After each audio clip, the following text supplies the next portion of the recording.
Pangbaon naman ang lutuan natin mga kaluto, yung pwedeng ilagay sa freezer at lutuin pag kailangan natin. Gagamit nga pala tayo dito ng 1 kilong liempo. Hahatiin lang natin ito ng bite size na parang ganito. Pagkatapos niyan, ilalagay lang natin yan ng mga ricado.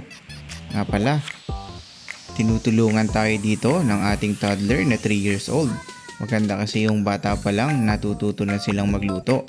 Ayan, lagyan lang natin ng mga panghalok. Na bawang yung inilagay natin dito sa ating mga karne.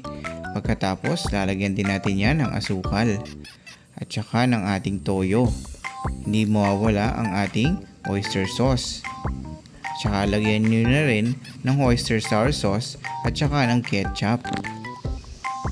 At syempre, lemon. Hahaluin lang natin yan gamit ang ating malinis na mga kamay.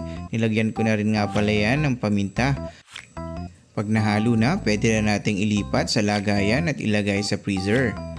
Sa akin nga pala, hinayaan ko siyang ibabad ng mga 24 hours bago ko siya lutuin. Sa pagluluto naman, lalagay lang natin to sa kawali. Pagkatapos, lalagyan natin ng tubig at hahayaang kumulo. Pagkatapos niyan, pagpaiga na, lalagyan naman natin ng oil at hahayaang maprito. Pag ganyan na, pwede na yan. Tara, kain!